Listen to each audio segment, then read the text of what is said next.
Hello, my name is Janice B. Gordon. This is Scale Your Sales podcast. Welcome to the Scale Your Sales podcast, listed number 9 of 42 best podcasts for every sales professional in 2021. I am Janice B. Gordon, the customer growth expert, recommended by LinkedIn as one of 15 innovative sales influencers to follow in 2021. Welcome to Scale Your Sales podcast, Leslie Greenwood. Hey, Janice, so nice to be here. Thank you.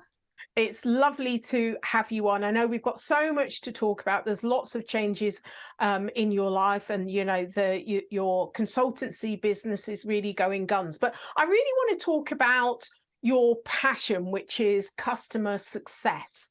Tell me more about, how all of that started, and what is your kind of special take on why customer success is so important today? Mm-hmm. Yeah, well, I think I probably was doing customer success before customer success was a thing. So I've always been client facing, whether that was my own business or other people's business, always making relationships, which was, I think, something is like my special sauce. And, today in today's market, customer success is everything. It's how do you keep your people? How do you grow them, hopefully? And, the things that the relationships that you've made previously are going to either help you or hinder you with your customers right now. So how do you make sure the relationships you create, you maintain, and you nurture them? How do you make sure that they say your network is your net worth? But how do you make that happen? Because there's lots of people that will connect with you on LinkedIn, but it goes nowhere. What makes you such a great connector? What is it that you do that people can really learn from? I think one thing is I genuinely go into every conversation super curious. I want to know about you. I want to know, like we were talking earlier, about your niece visiting. Like there's things that people either give you in a conversation, and that's even customers. You hear the baby in the background or hear the dog barking, or you see the pictures in the background, and you pick up on those cues that are not just verbal, but nonverbal and things in their surroundings. And you try to make a connection to them with that, but it's a genuine connection out of curiosity. And so I think that's one of the things that I'm very attuned to, is really trying to figure out how to know the person, because I want to be top of mind when something comes their way that I might be able to help with, or there might be an opportunity. And you did an amazing job through Pavillion doing that very thing. And I know that you've now moved on, you run your own consultancy business. So tell me, how do you support your clients in your business now? Mm-hmm. All of ours are very one-to-one relationships. So my consulting business is around community. It works a lot with people building community, and a lot of them are earlier stage founders. And so what we're doing is, we are hand in hand, working lockstep in a partnership to do this. That's where also customer success comes on, because a really early stage startup doesn't have a customer success department just quite yet, or if they do, it's very limited. So building community in a company like that allows you to touch more customers with less, with less resources. It's interesting that I work on an accelerator program. So lots of tech startups that, they've had seed funding, they're going for Series A, and they're really looking at how they can scale up from having proof of product. And they're often focused on sales, getting a sales team and getting someone to really do this, and completely forget about customer success. So, the analogy of a leaky bucket. What do you do working with these early stage companies to ensure that there is that balance, but so they're not just acquiring and leaking? Mm-hmm. When I talk to those founders, we're really talking about defining a point of view on how they're going to treat their customer from the beginning. So we're going to start right after the sale, and we're going to talk about, like, what is the experience of being your customer feel like? What does it look like? And whether that's in through a community or whether that's through just like the way that you interact, we really want to define that up front. Otherwise, like you said, you're way behind. When you need customer success, when you finally say that out loud as a founder, you're probably behind. And so even if, I don't work with someone, I really want them to think about that as they're making their sales. What do I want this to look like? What I want it to feel like, et cetera, because it's really important. I love the way you put that, because I do talk a lot about customer experience and getting people to focus on the buyer experience, because unless you have a great buyer experience, you're not going to get into a customer experience. They won't remain as your customer. And I know that you have a real view and value add on this in terms of referrals and how the customer experience, how that kind of helps your whole kind of pipeline. So tell me more about that. Yeah. I mean, I think the way, like you said, the experience of your early customers, especially if you're a founder, your first people that have kind of crossed the chasm with you and that are your early adopters, they're the prime people that you should be spending time on creating evangelists. Those evangelists that will eventually refer people because they're connected to your brand, they're connected to your mission, they've experienced your great product, and they'll tell others. Once they tell others and refer, there's actually data that shows that people that get referred in actually refer 4 times more customers than someone who just came in off the street. So really amplifying those first customers, it's like a flywheel. It builds itself over time. And so that's super important. And then the customer experience, the evangelists, the testimonials, how do you continue to maintain that as the company's growing? We tend to lose sight of those original customers and our methodology and our values because we're scaling. So as we scale, how can we really retain that essence? Mm-hmm. It's hard. I mean, it's definitely hard. I've seen it in different places myself. I think that's where community comes in, because you can it's a one to many. Oh, okay. Yeah. So when you get going on your scaling, that is where it gets difficult. And I've seen that break down many times. The things that I would think about there is, one is community. That's where you can bring in community, because you can have a one to many. And then also not just that, but then you have the community members helping each other. And so that's one great way to leverage and scale. And that way you continually keep those first adopters, those first evangelists going. And then you work on the next layer and the next layer. And, if you do it right from the beginning, you should just be self-propagating at some point, these people that will go out and sing your praises without you asking them to. So how do you structurally put that in place? So you've got your first level of people, and how do you build the next layer of people so it becomes self-propagating? Mm-hmm. Yeah, you're always looking. You're looking for those people. So, first you're going to identify them, and oftentimes they're hiding within your ecosystem. So they're somewhere. They're on your platform or in your community, and they log in twice a week, but they don't do anything. So they're actually, someone that's a lurker, but we can turn them into an evangelist. So we're always looking for places. So if you think about, you have a tracking system onto your software platform, you see, your champion is in there every day. There's also 1 or 2 other users in there every day, but there are 10 that are not.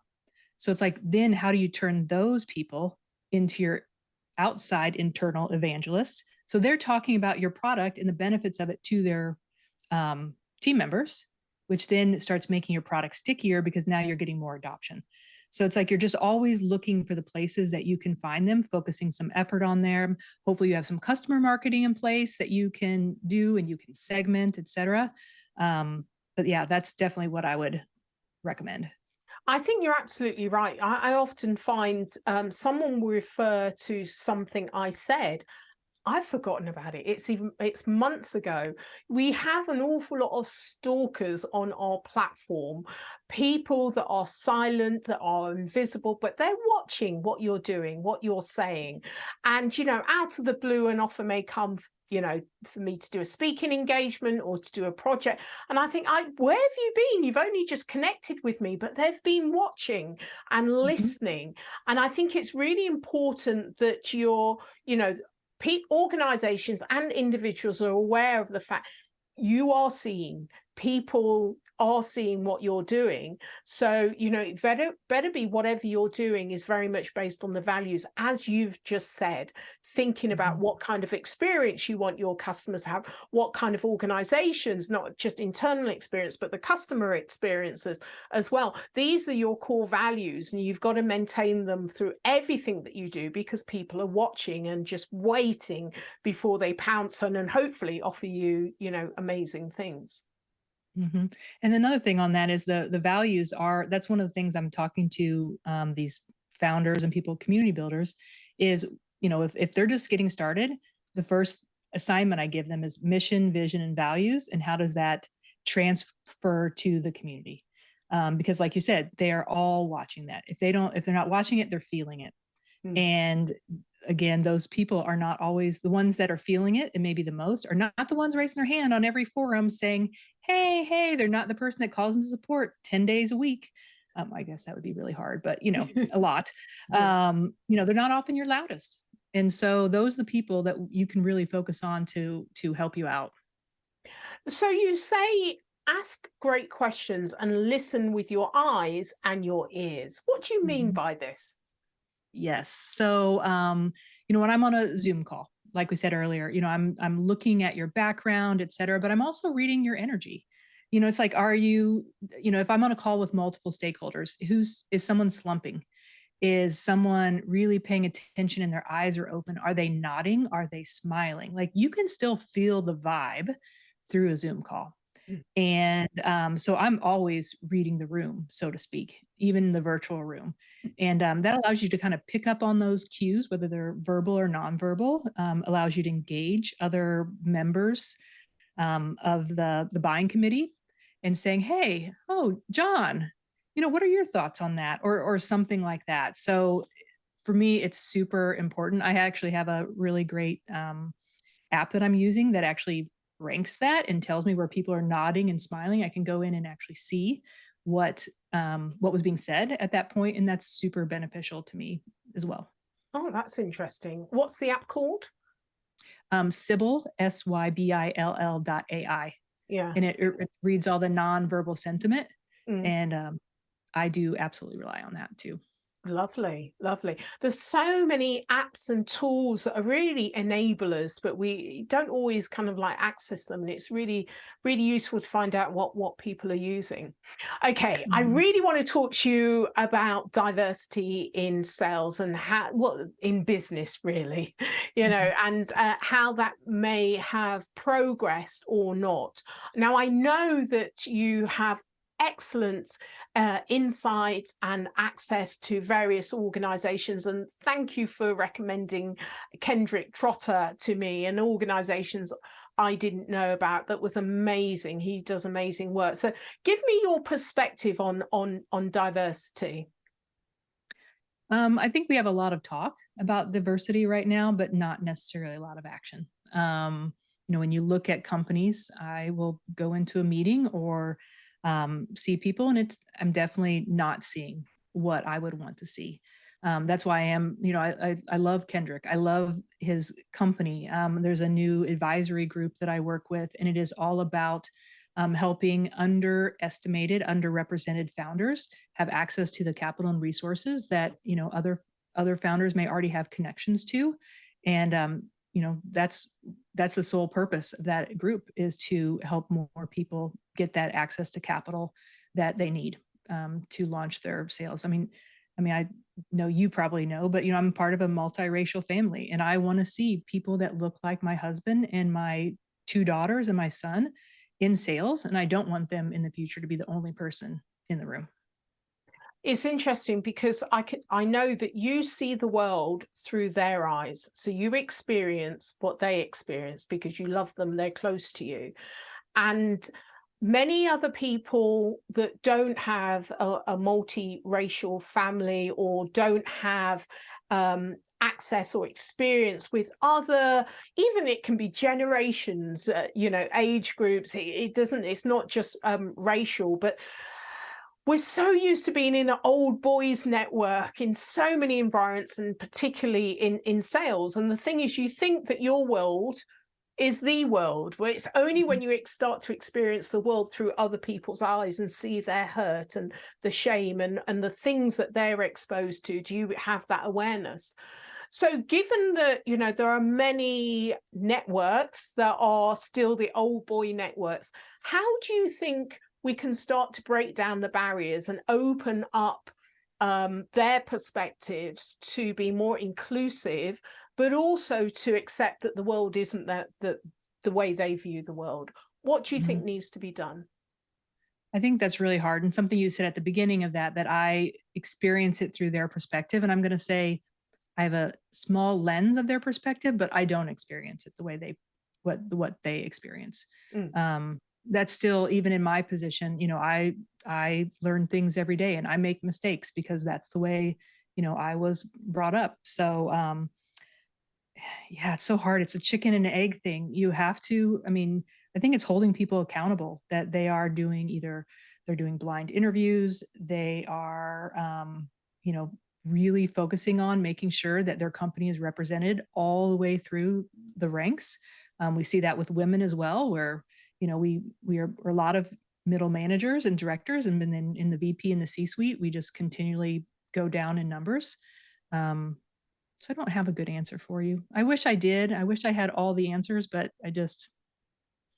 Well, I think it's a problem that's been created over centuries, and it's not going to, suddenly go away one great. And I don't think there is one answer, but I think it's useful getting different perspectives.